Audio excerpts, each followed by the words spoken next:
शिक्षण म्हणजे शाळेत बसून अक्षरं जाणणे याला शिक्षण म्हणत नाही. 1947 साली रात्री 12 वाजता ते 15 ऑगस्टला झेंडा उतरवला ना, त्याच दिवशी सगळ्या शिक्षण संस्था बंद करून टाका आणि हे ब्रिटिशांनी सुरू केलेली गुलामीची शिक्षण पद्धत बंद करा. आमचे जुने नेते जे होते, ज्यांच्या हाती सत्ता गेली, ते गांधींना मानत असत, पण गांधींचं मानत नव्हतं. पुरुषांची डोकी आजकाल जी आहे ती राजकारणात इतकी फसली आहे की त्यांना हे सगळं समजतं. किंवा भगिनींनी हे प्रयोग करावे. शंकराचार्यासारखी ज्ञानसंपन्न आणि वैराग्य संपन्न स्त्री निर्माण झाली तरच ती नवीन कार्य उभं करू शकेल. इंदिरा गांधीसारखे प्रधानमंत्री होऊन काही होत नाही. की राजनीती हे राक्षसांचं शास्त्र आहे. प्रत्येक गोष्टी पैशात मोजा. हे सगळं जे आहे हे उलट दिशेकडे आहे. ही प्रगती नसून अपप्रगती होत आहे. लोकतंत्र, डेमोक्रेसी वगैरे मोठे मोठे नावं सगळे वापरतात. कुठे आहे का? 5 साल में एक बार वोट देना, इसका नाम अगर लोकतंत्र है तो ये फालतू तंत्र है. जिसको हम डेमोक्रेसी नहीं कहते, डेमोनॉक्रेसी. आणि 60 वर्षापासून इथे कोणी इथे आला नाही की आम्हाला वोट द्यायला. त्यांना माहिती आहे की हे कोणाला देणार नाही. तर कोणी इथे येत नाही. आम्ही शांतीत राहतो.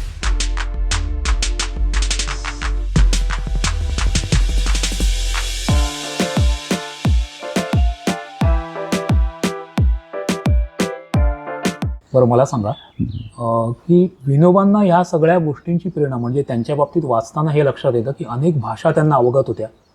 प्रत्येक धर्माचा त्यांचा अभ्यास होता.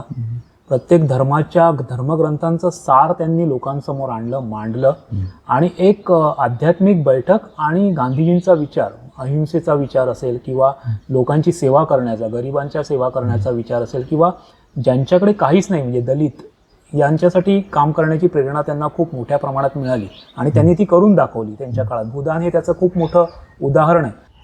विनोबांचा मूळ पिंड जो आहे हा निर्गुणात वसवणारा पिंड आहे. त्यामुळे ते ब्रह्मविद्येच्या दृष्टीनेच घर सोडून निघाले होते. अच्छा. परंतु पुढे गांधींची त्यांचा संपर्क आला तेव्हा ते म्हणतात. तेव्हा ते किती वर्षांचे होते? ते होते 21 वर्षाचे. अच्छा. 1916 साली ते आश्रमात गांधींच्याकडे गेले. तेव्हा ते म्हणे मला कर्मयोगाची दीक्षा तिथे त्यांच्याकडे मिळाली. अच्छा. आणि आपण भक्तीचे काही प्रकार मानतो, नवविधा भक्ती वगैरे, ते त्याच्यामध्ये कळलं की हे श्रम करणं वगैरे गांधींचे केलं की ही सुद्धा भक्तीचा एक प्रकार आहे. शेतीमध्ये, जमिनीचा मध्ये श्रम करणं वगैरे सगळं. तेव्हा हे सगळे कामं त्यांनी केली. सुरुवातीला आश्रमात राहिले तेच पाहिलं. काय केलं तर खादीची कामं आहे, त्याच्या विणाईची कामं आहे. 8-8 तास विणाई केली. सेवाग्राम आश्रमामध्ये? सेवाग्रामला तेव्हा आश्रमच नव्हता. अच्छा. तेव्हा वर्ध्यालाच आश्रम होता आणि गांधीजी राहायचे साबरमतीला. गांधींनी 1930 साली साबरमती सोडली. मग त्याच्यानंतर ते आले तर वर्धा आश्रमात आले. मग गांधीजी 1936 पासून सेवाग्रामला गेले.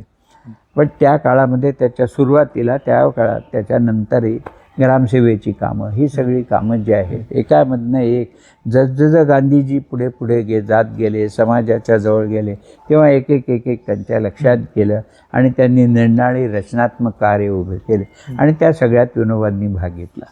मी पुष्कळसे लोक काय करतो, थोडासा वेळ केला, अर्धा तास काही काम केलं, ते विनोबांनी असं नाही आहे की मजुरांची परिस्थिती समजून घेण्यासाठी 8-8 तास विणाईची कामं केली, 8-8 तास शेतीची कामं केली, 8-8 तास खडी फोडण्याची कामं केली, संडास सफाईची कामं केली. हे वर्षानुवर्षां पूर्ण हे केलं आणि त्यानंतर त्या लोकांना जेवढी मजुरी मिळते त्यावेळेला 2 आणे मजुरी मिळत असे त्यांना. जेव्हा प्रयोग केले तर स्वतःही 2च आणे घ्यायचे आणि त्या 2 आण्यातच जगायचं असे प्रयोग केले. त्यामुळे मग तुम्हाला कळतं, आम्ही तुमच्यावर थोडंसं शेतात काम केलं अर्धा तास, मग जाऊन आरामात AC मध्ये बसून आम्ही जेवतो, खातो, याला काही अर्थ उरत नाही आहे. तेव्हा त्यांच्यासारखं जगायला त्यांनी प्रयत्न केला आणि त्याच्यातनं त्यांना त्यांची मानस वगैरे सगळं कळलं. तर हे मजुरीच्यासाठी आणि गरिबांच्यासाठी तणाव म्हणजे बोलण्याने काही होत नाही. तर हे सगळे प्रयोग विनोबांनी आपल्या जीवनात केले. तर मूळचे कुठले होते विनोबाजी? मूळचे असा आहे, विनोबांचा जन्म जो आहे, गागोदे नावाचं गाव आहे, हे रायगड जिल्हा जो आज आहे, जुना कुलाबा जिल्हा होता. रायगड जिल्ह्यामध्ये पेण म्हणून मोठं गाव आहे. पेणपासून 8-10 किलोमीटरवर एक गागोदे नावाचं छोटंसं गाव आहे आणि ते कोकणातलं गाव. त्याच्यामध्ये बहुतेक वस्ती आदिवासींचीच आहे आणि हे विनोबांचं एक घर होतं. तिथे त्यांचा जन्म झाला 1895 साली. त्यानंतर ते 4थीची शाळा आपण म्हणतो तोपर्यंतचं शिक्षण बहुतेक घरामध्येच तिथेच त्यांना मिळालं आणि त्यांच्या आईकडनं आजोबांकडनं ते होते तिथे मिळायचे. त्यांचे वडील नोकरीनिमित्त बडोद्याला राहायचे ते तिथे. मग 5वीपासून पुढे 10वीपर्यंतच्या शिक्षणासाठी मग ते बडोद्याला जाऊन राहिले वडिलांच्याकडे. सगळे गेले आणि तिथे त्यांचं पुढचं ते शिक्षण झालं आणि त्यांच्या लक्षात आलं की हे बेकारचं शिक्षण आहे. त्यामुळे ते पुढे 10वीच्या नंतरच्या शाळांमधनं शाळा सोडून घर सोडून निघून गेले. काशीला गेले. तिथे मग तिथून गांधीजींच्या संपर्कात आले वगैरे कहाणी सुरू झाली. तेव्हा त्यांचं म्हणणं असं आहे की शिक्षण म्हणजे शाळेत बसून अक्षरं जाणं याला शिक्षण म्हणत नाही. हे शिक्षण नाहीच आहे. उत्तम संस्कार हेच खरं शिक्षण आहे. शिक्षणाची छोटीतली छोटी व्याख्या म्हणजे उत्तम संस्कार आणि मोठी व्याख्या म्हणजे आत्मसाक्षात्कार. हे आहे शिक्षण. आज याच्याशी काही संबंध राहत नाही असं हे शिक्षण आहे. त्यामुळे ते त्यांनी सोडूनच दिलं आणि म्हणून आम्हालाही त्यांनी हेच सांगितलं ना, हे बेकारचं शिक्षण आहे, सोड. नाही तुम्ही 12 वर्षाचा इथं आलो कशाला असतो सोडून. पण त्यांनी सांगितलं की शिक्षण सोड. म्हटलं काय खराब आहे याच्यात, सगळे लोक तर तेच शिकतात. म्हणून त्याला माहिती आहे त्याला किती मार्क मिळाले म्हणजे पास होतो. त्यावेळेला आम्हाला 33% मार्क मिळाले की पास होत होतो. आता 35% आहे म्हणतात. तेव्हा 70-72 वर्षात 2%चा फरक पडलाय. तर म्हणे याचा अर्थ तुला समजतो का? याचा अर्थ आहे मास्तरला माहीत आहे की मी फालतूचं शिकवतो आहे, त्यामुळे त्यांनी 67% विसरण्याची सोय आधीच करून ठेवली आहे. नाही तुझ्या आईने पोळी केली आणि 67% करपली, 33% पोळी म्हणतात का? हे शिक्षण नाही आहे, बेकार आहे शिक्षण. आम्हाला त्यावेळेला तेवढंच समजत होतं, सोडलं ना आलो. मग हे उदाहरणच सुरू झालं मग त्याच्यानंतर. असं आहे. पण वास्तविक शिक्षण म्हणजे तेच आहे. त्या शिक्षणात काय पडलेलं आहे? आजचं शिक्षण आहे कशाच्याच कामाचं नाही. आज आम्हाला आमचं जे शिक्षण आहे ते एक्सप्लॉयटरचं शिक्षण. आम्ही एक्सप्लॉयटेशन करतो आणि आजच्या शिक्षणामधनं जे लोक तयार होतात ते एक्सप्लॉयटर्स तयार होतात. ते काही समाजसेवा करणारा कोणीच तयार होत नाही. एखादा भाग्याने होतो, संस्कारांनी होतो, तो वेगळा आहे. बाकीचे सगळे जे आहे, तुम्ही मला सांगा की कोणी कॉलेजमध्ये प्रोफेसर झाला त्याला 1.5 लाख रुपये पगार आणि बाकीच्या मास्टरला समजा 25,000-30,000 रुपये. का फरक? हा फरक का? तुम्हाला काय जास्त भूक लागते? जास्त पोळ्या खाणार आहात काय? कशासाठी तुम्हाला? आणि पुन्हा परदेशातनं जाऊन आले आणि PhD झाले की आणखीन पगार वाढ. हे काय आहे? याला काही अर्थच नाही. पैशाचा आणि शिक्षणाचा संबंध काय? तेव्हा हे सगळी दृष्टीच इतकी वेगळी आहे गांधींची, विनोबांची, की तुम्हाला आजच्या लोकांना समजावून सांगणं शक्य नाही. जेव्हा तुमच्या डोक्यामध्ये जे भरलेलं आहे आज ते जेव्हा साफ होईल तेव्हा तुम्ही ते ग्रहण करू शकता. पाठीवर काहीतरी लिहिलेलं आहे, पुन्हा त्याच्यावर लिहिता येईल का? ते पाठीचं साफ पुसावं लागतं, मग पाठीवर पुन्हा नवीन लिहिता येईल. तेव्हा हे सगळे लोक जे आहेत जेव्हा अनलर्न कराल तुम्ही, साफ होऊन जाय, मग तुम्हाला नवीन काय आहे त्याचं दर्शन होऊ शकतं, समजू शकतं. तोपर्यंत काही होत नाही. बाकी तोपर्यंत ग्रंथ लिहितात लोक गांधींच्यावर काही न समजता आणि सगळ्या एक्सप्लॉयटरच्या क्लासमध्ये सामील होऊन एक्सप्लॉयटेशन कसं कमी झालं पाहिजे त्याच्या गोष्टी करतात. म्हणजे आजची परिस्थिती अशी आहे, मुलं शाळेत जातात, एखाद्या ठराविक भाषेत शिक्षण घेतात, मराठी असेल, इंग्रजी असेल, पण त्यांना त्यातल्या या भाषेमधलं तसं काही समजतच नसतं. ते तर मूर्खपणा आणखी वेगळा आहे. त्याच्याशी मूलभूत काही फरक नाही आहे. त्या मूलभूत फरक तुम्हाला करण्याची गरज आहे. आणि विनोबांनी जाहीर केलं होतं की जसा तुम्ही 1947 साली रात्री 12 वाजता ते 15 ऑगस्टला झेंडा उतरवला ना आणि ताबडतोब नवीन झेंडा चढवला ना आपला, त्याच दिवशी सगळ्या शिक्षण संस्था बंद करून टाका आणि हे ब्रिटिशांनी सुरू केलेली गुलामीची शिक्षण पद्धत बंद करा.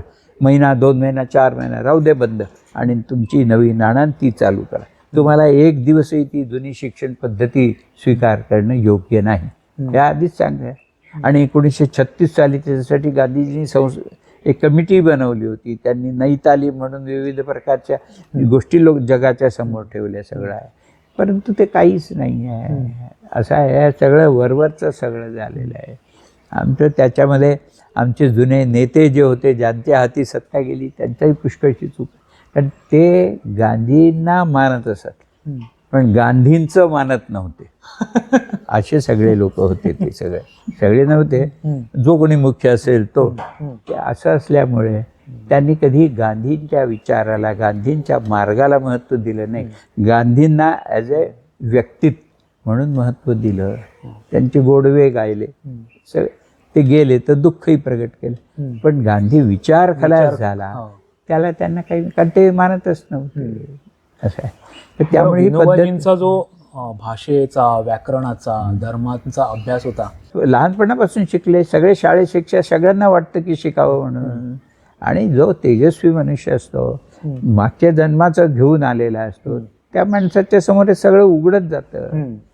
वेदाचे मंत्र आहेत, लोकांना उलगडतच नाही. त्यांनी त्या वयामध्ये पुस्तकं लिहिली आहे, फटाफट म्हणे माझ्या वेद जसं काही माझ्यासमोर वेद स्वतः उघडून दाखवतोय, असं मला त्याचे अर्थ सहज समजले होते. ते हे वेगळं आहे. हे व्यक्तित्व तुम्हाला अशा गोष्टीमध्ये सांगता येणार नाही, तुम्ही समजूही शकणार नाही. जर काही थोडं जास्त स्तरावर सांगितलं ते समजू शकणार. ते लोक जीवन घालवलं, त्यांनी अध्ययन केले, त्यांनी प्रयोग केले, जीवन उन्नत केलं. आम्ही काहीच न करता करता आम्हाला समजणार आहे का? विनोबा नेहमी म्हणायचे की माझं काय आहे, तो आईसबर्ग असतो की नाही, आईसबर्गाचा शेंडा थोडासा वर दिसतो, बाकीचं सगळं खाली असतं. तर माझं जीवन तुमच्या समोर जेवढं आहे थोडंसं छोटंसं आहे, बाकीचं त्याला समजायची शक्ती कोणामध्ये येणार? बरं, ह्या पवनारच्या आश्रमाबद्दल तुम्ही सांगा. कारण ह्याच्या असं आहे, विनोबांच्या बरोबर भूदानाच्या कामामध्ये विशेषतः पुष्कळ भगिनी आपलं कॅरियर सोडून, कोणी प्रोफेसर होते, कोणी विद्यार्थी होते, कोणी नोकरी करत होते, हे सगळं आहे. परंतु हे एक क्रांतिकारी आहे असं समजून आणि एक गांधीजींच्या विचारांना पुढे नेणारं कार्य असं समजून त्यांनी ते सगळं सोडून आले तिथे. आणि विनोबांच्याकडनं नेहमी ऐकलं की आपलं कोणतंही भौतिक काम असो की काही काम असो, त्याला आध्यात्मिक बैठक असली पाहिजे. समर्थ रामदासांनी काय सांगितलं आहे, तिथे पाहिजे अधिष्ठान भगवंताचे. त्याच्याशिवाय तुमच्या कामाला काही किंमत उरणार नाही. थोडे दिवस चालेल, तुम्ही गेले आणि कामही गेलं. तेव्हा आध्यात्मिक आणि सगळ्यांनी मिळून आध्यात्मिक साधना करावी. व्यक्तिगत साधना करणारे लोक या जगात पुष्कळ आहे. भारतामध्ये त्यांची कमी नाही आहे, करतात. परंतु एक आता सगळ्या समाजाला आम्ही सोडून दिलं आणि आम्ही आपली आध्यात्मिक साधना करत बसलो. आता हे चालणार नाही. विज्ञानाच्या युगात सगळ्यांना तुम्हाला सोबत आणावं लागेल आणि माझी साधनाने चालणार नाही. तेव्हा आम्ही मिळून काहीतरी केलं पाहिजे. तेव्हा त्यांनी सांगितलं की पुरुषांची डोकी आजकाल जी आहे ती राजकारणात इतकी फसली आहे की त्यांना हे सगळं समजतच नाही. ते राजकारणाशिवाय त्यांना काही सुचतच नाही. किंवा भगिनींनी हे प्रयोग करावे. तेव्हा त्या भगिनी ज्या आहे त्या ज्यांना हे विचार योग्य वाटले त्या 10-15 एकत्रित झाल्या आणि विनोबांना विचारलं, तुम्ही म्हटलं या दृष्टीने प्रयोग करू इच्छित. तर विनोबांनी सांगितलं, माझा आश्रम रिकामा आहे, मी तर पदयात्रेत आहे, 13 वर्ष बाहेरच होते. तुम्ही तिथे जा, तिथे सुरू करा. सामूहिक जीवन आहे, सामूहिक साधना आहे, आणखीन प्रयोग जे जीवनाचे करायचे आहेत ते तिथे सुरू करा. म्हणून त्या भगिनी इथे आल्या आणि त्यांनी हे सुरू केलेलं आहे. तेव्हा आध्यात्मिक दृष्टीने स्त्रियांना जो मार्ग बंद होता तो विनोबांनी उघडून करून दिला. काय होतं पूर्वी की स्त्रियांनी वेदाध्ययन करू नये स्त्रिया शास्त्रार्थ करणार नाही, अमुक नाही करणार, तमुक नाही. स्त्रियांच्या मागे बंधनं लावून दिली बंधनं होती. पुष्कळ होती. आता वेदाध्ययन करू नाही म्हणतात, परंतु आम्ही वेदाचं पुस्तक काढलेलं आहे, त्याच्यात 25 स्त्रिया आहेत ज्यांचे वचन आहे. त्यांच्या वचनाचा अभ्यास पुरुषांनी करावा, पण स्त्रियांनी त्यांच्याच वचन त्या बंदी लावली. हे काय, हे मध्ययुगातलं जे तो आता इतिहास सोडायचा, त्याच्यावर चर्चा नाही. हे बंधन आहे, ही चुकीची बंधनं आहे. आज स्त्रियांची प्रगती म्हणजे काय, समान वेतन मिळालं पाहिजे, समान काम मिळालं पाहिजे, समान हे. तुम्ही गोळी चालवता फौजेमध्ये, समोरच्या शत्रूला मारता, मग स्त्रियांनी मारलं पाहिजे. हे ह्याला म्हणतात का समानता. मग देवाला इतका मूर्ख होता का स्त्री आणि पुरुष दोन बनवले कशाला. तेव्हा तिचं विशिष्ट कार्य आहे, स्त्रीचं कार्य श्रेष्ठ आहे, माणसाच्या पेक्षाही श्रेष्ठ कार्य आहे. त्या कार्यापासून तिला खाली कशाला खोजता. जगामध्ये अहिंसेचं राज्य कोणी स्थापन करेल तर स्त्री करेल, कारण ती प्रेममूर्ती आहे. मुलाच्यासाठी वात्सल्य आहे, प्रेम आहे, त्याच्यामुळे तिला कळतं प्रेमाची महिमा वगैरे.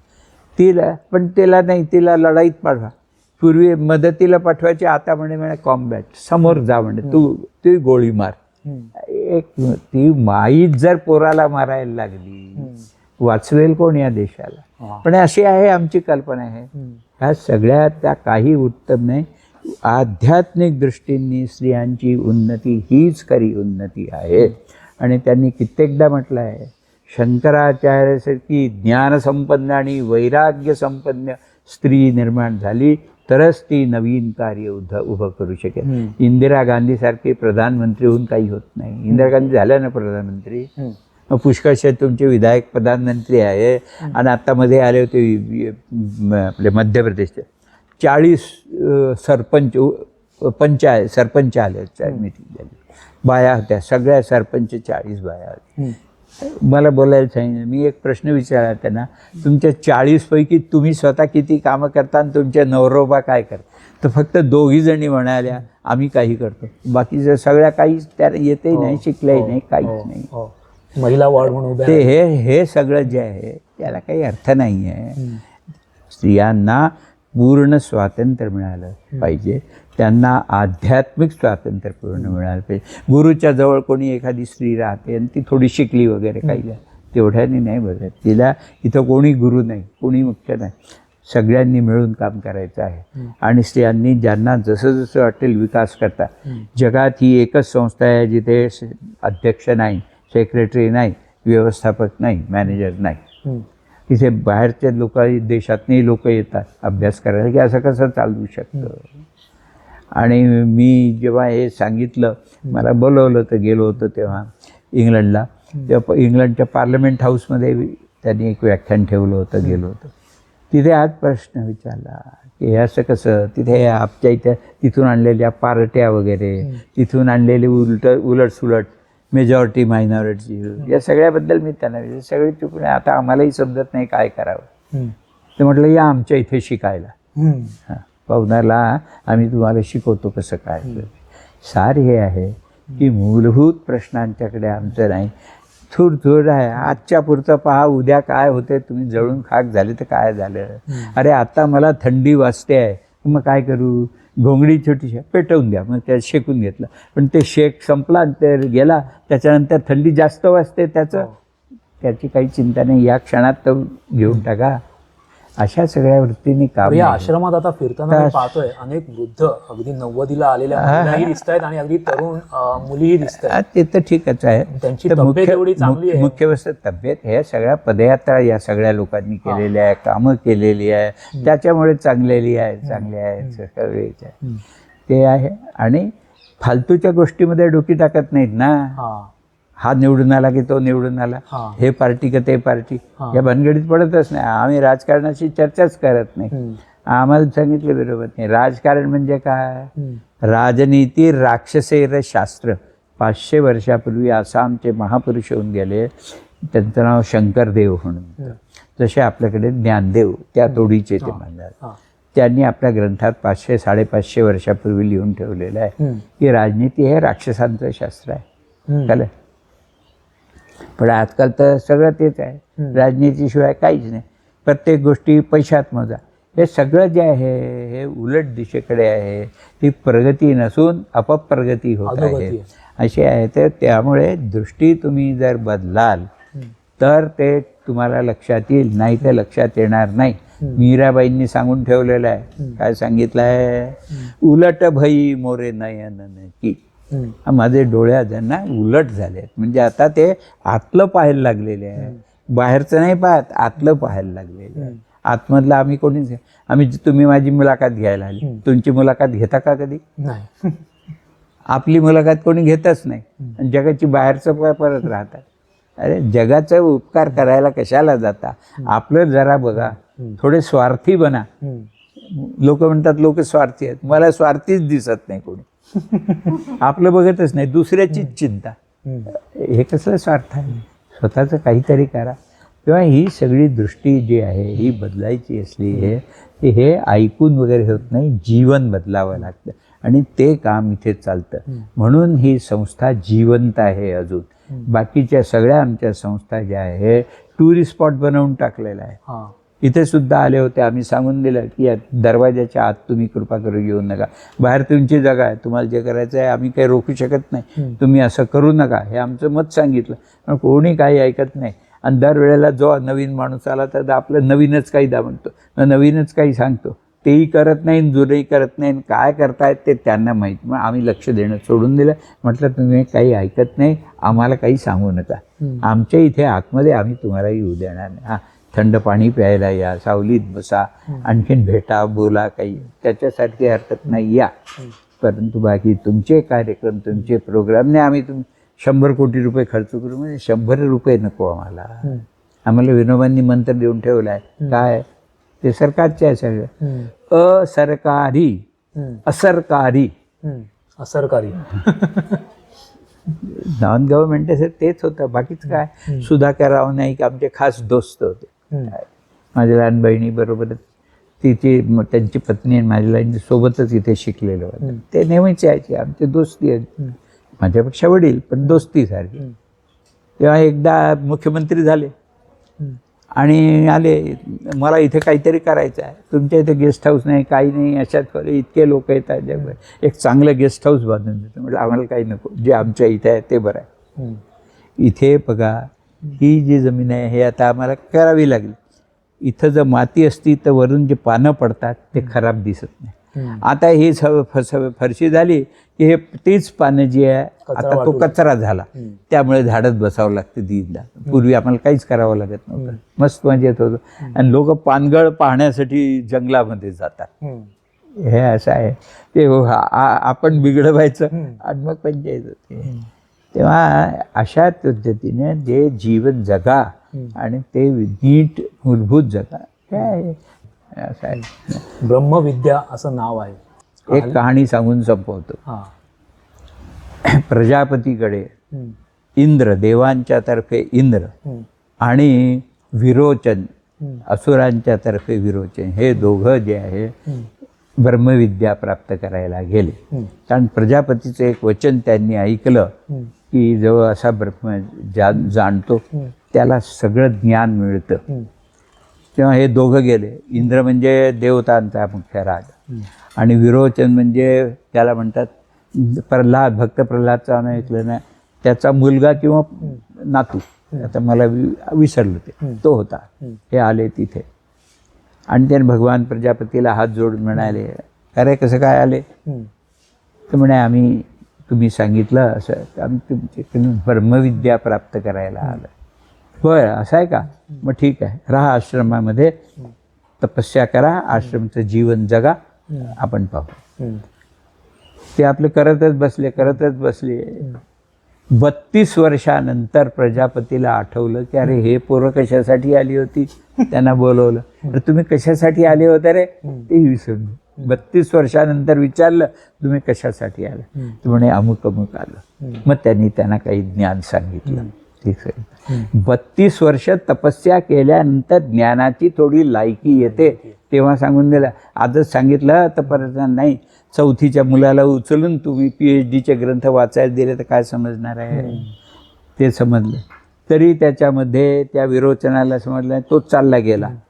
आणि याला एक शंका आली इंद्राला, तर तो पुन्हा आला आणि विचारली, ही शंका राहिली गुरुजी, बरोबर आहे म्हणे तुझं. मग वस ब्रह्मचारी यम, ब्रह्मचर्यपूर्वक राहा, तपस्या करा. पुन्हा 32 वर्षानंतर विचारलं, कशाला, काय होतं रे तुझी शंका. मग ते त्यांनी शंका सांगितली. मग त्याच्यातही पुन्हा एक शंका आली, तर पुन्हा 32 वर्ष करायला लावली. अरे बाप.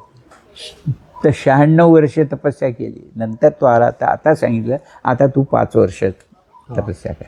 आणि मग 5 वर्षानंतर तो झाला, एवढी तपस्या आली आणि त्याला त्यांनी ब्रह्मविद्या विवरण केली. असं आहे ब्रह्मविद्या, म्हणजे सोपी थोडीच आहे.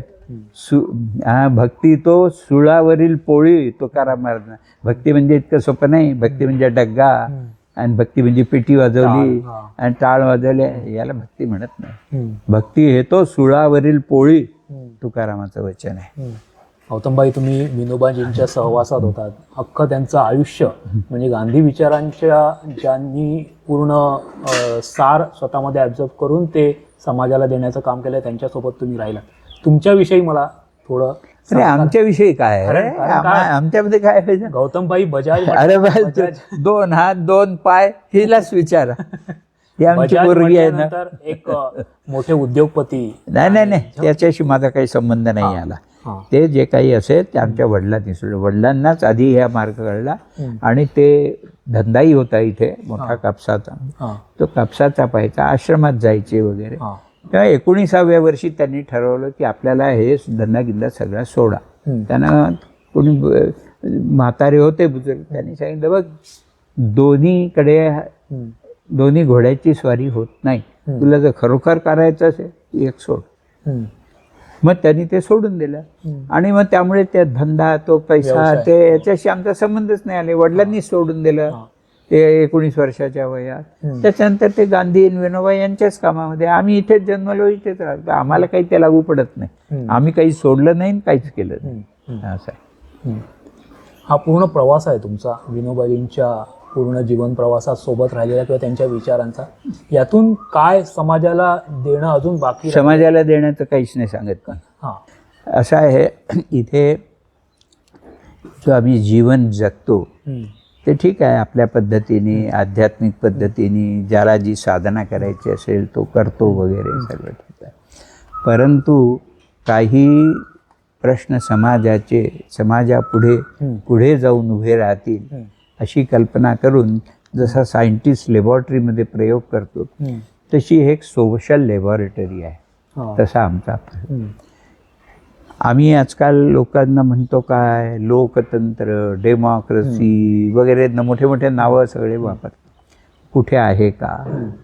आज सगळीकडे रोज पेपरमध्ये लोकतंत्र बचाव. ते लोकतंत्र बचाव वगैरे सगळ्या फालतू कल्पना आहे. मी म्हणतो की लोकतंत्र कुठे आहे. आता आले होते पुष्कळ दुसऱ्या पार्टीचे काही फार मोठे लोक, नाव नाही घेत. मैं मतलब लोकतंत्र बचाओ, आप मुझे पहले ये बताइए लोकतंत्र कहाँ है? कहीं तो भी लोकतंत्र है, मैंने बचपन से देखा है. मैं कड़ा बोल रहा हूँ आपको, लेकिन पंडित नेहरू से आज तक के लिए हम उसमें नहीं है, लेकिन दूर से अवलोकन करते हैं, समझते कभी तो भी था क्या यहाँ पर, और आज तो भी है क्या लोकतंत्र? कहीं तो भी है. 5 साल में एक बार वोट देना, इसका नाम अगर लोकतंत्र है तो ये फालतू तंत्र है. इसको हम डेमोक्रेसी नहीं कहते, डेमोनोक्रेसी. इसलिए इसका हमको कोई वास्ता नहीं है. हे बचाव कायची गरज आहे. डेमोक्रेसी नाहीच या देशामध्ये. डेमोक्रेसीचं नाव आहे सगळं. मी युरोप अमेरिकेमध्ये सुद्धा जिथे पार्लमेंट आहे त्यांच्यासोबतही हे सगळं बोलत होतो. तुम्ही मला दाखवा ना कुठे आहे तुमची. 5 वर्षात एकदा वोट टाका, ह्याला डेमोक्रेसी म्हटलं तर काही. आम्ही काय करतो, आम्ही इथं मॅनेजर नाही, सेक्रेटरी नाही, अध्यक्ष नाही. आम्ही ते वोट द्यायलाही कधी जात नाही. मी अजून बूथही पाहिला नाही कुठे आहे काय. आणि 60 वर्षापासून इथे कोणीही इथे आला नाही की आम्हाला वोट द्यायला. त्यांना माहीत आहे की हे कोणाला देणार नाही, तर कोणी इथे येत नाही. आम्ही शांतीत राहतो. ते बाकी पेपरमध्येच असते ती इलेक्शनची हवा आणि गरमी. आमच्याकडे काही नाही, सगळं शांत आहे. तेव्हा आम्ही इथं काय करतो, इथे प्रश्न ते निर्माण होणार पाहिजे. देशात होतात तसेच सगळे प्रश्न गावागावात होतात, माणसांमध्ये होतात, घरात. आम्ही आठवड्यातनं एक दिवस 10 दिवसात जशी गरज असेल एकत्र बसतो सगळे आणि एकत्र बसून आणि त्या विषयावर चर्चा करतो आणि मग निर्णय घेतो आणि सर्वसंमतीने जो निर्णय होता तोच आम्ही घेतो. मेजॉरिटी मायनॉरिटीला आम्ही मानत नाही. आमच्या हिंदुस्थानात मेजॉरिटी मायनॉरिटीच्या पद्धती नव्हती. 5 बोले परमेश्वर म्हणजे 5 पंच असायचे, ते सगळे मिळून जे बोलते तो ईश्वराचं वाक्य आहे. ही गोष्ट 5 बोले परमेश्वर. हे जे आजकालचं 4 बोले आणि 3 बोले आम्ही त्याला म्हणतो इम्पोर्टेड आहे ईश्वर, त्याला आम्ही मानत नाही. तेव्हा सर्वसंमतीने झालं पाहिजे. आणि आम्हाला याच्यासाठी सपोर्ट कोणाचा आहे? तुकाराम बाबांचा. तुकारामाचं एक चरित्र आहे, त्यांनी आपलं आत्मचरित्र लिहिलं, पाहिलं की नाही? 21 ओळीचं छोटंसं चरित्र आहे. इतकं उत्तम चरित्र तुम्हाला आत्मचरित्र पाहायला सापडणार नाही, फक्त 21 ओळी. आणि त्याच्यात काय दिलेलं आहे? सत्यासत्यासी मन केले ग्वाही, बहुमता मानियेले नाही. सत्यासत्यासाठी बहुमताने ठरतं का सत्य ना सत्य? हे कुठलं आलं? आमची तर 5 बोले परमेश्वर आहेत. आम्ही गावागावात जे ग्रामसभा बनवतो त्यांनाही सांगतो सर्वसंमतीने निर्णय घ्या. आमच्या इथे नाही, एकाने जरी विरोध केला तर आम्ही थांबतो, त्याला समजवतो आणि मग पुढे जाणार. तो हो म्हणाला ठीक आहे चालू द्या तर करतो. तेव्हा हे असे सर्वसंमतीने कसं निर्णय करायचे वगैरे त्याचे प्रयोग इथे करतो. असे एखाद्या एक प्रयोग तुम्हाला सांगितला. मी म्हटलं तुम्हाला तिथे इंग्लंडला गेलो तर पार्लमेंट हाऊसमध्ये भाषण झालं. तिथे त्यांनी त्यांच्यासमोर हाच प्रश्न विचारला. मी म्हटलं हा जो आहे की मेजॉरिटी मायनॉरिटीचा रोल तुमच्याकडून आम्ही शिकलो, हिंदुस्थानात पूर्वी नव्हता, हे तुम्ही शिकवलं. मला सांगा हे बरोबर कसं आहे, जरा तुम्ही समजावून सांगा. त्या लॉर्ड इनॉल ते अध्यक्ष होते त्या मीटिंगचे, ते कॅबिनेट मिनिस्ट्री होते तिथे. तर त्यांनी सांगितलं की आता आमच्यासमोर ही अडचण झाली आहे, आम्हाला कसं करावं कळत नाही आहे. तेव्हा मी म्हटलं तुमचे 5 कोटी लोक, तुम्ही एकच भाषा, एकच धर्म, जवळजवळ एकच संस्कृती, तुमच्या इथे मेजॉरिटी मायनॉरिटी चालत असेल. हिंदुस्थानची मेजॉरिटी मायनॉरिटी म्हटलं तर मायनॉरिटी कोण आहे आणि कोण मेजॉरिटी आहे हे कोणी सांगू शकणार नाही. ही सगळी कल्पना आहे, हे ब्रिटिशांनी भरवून टाकली. मुसलमान म्हणजे मायनॉरिटी, मायनॉरिटी गिनॉरिटी काही नाही आहे. हिंदुस्थानामध्ये 1000 आहेत, ते सगळे एकत्र राहतात, त्यामुळे तुम्ही त्यांना मेजॉरिटी म्हणता आणि यांना मायनॉरिटी. हे याच्यामध्ये काही सार नाही. परंतु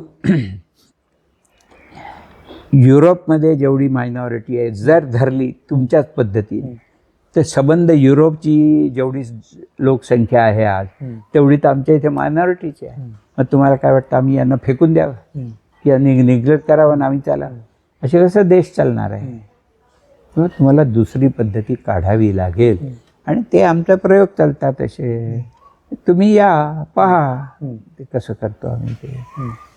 आणि हे असे एका प्रयोगाने होणार नाही, असे ठिकठिकाणी असे अनेक प्रयोग चालावे लागतील, तेव्हा होतील. त्याच्यापैकी एक तुम्हाला नमुना म्हणून मी सांगितलं. इथल्या जीवनात आणखीनही गोष्टी आहे. गौतमभाई, चला, आज तुम्ही आमच्या या विमर्शच्या पॉडकास्टमध्ये सहभागी झालात. विनोबाजींचे, गांधीजींचे विचार लोकांपर्यंत जायचं आहे या माध्यमातून, ते तुम्ही आज सांगितलं त्याबद्दल आम्ही तुमचे मनपूर्वक आभारी आहोत. धन्यवाद. नमस्कार. नमस्कार.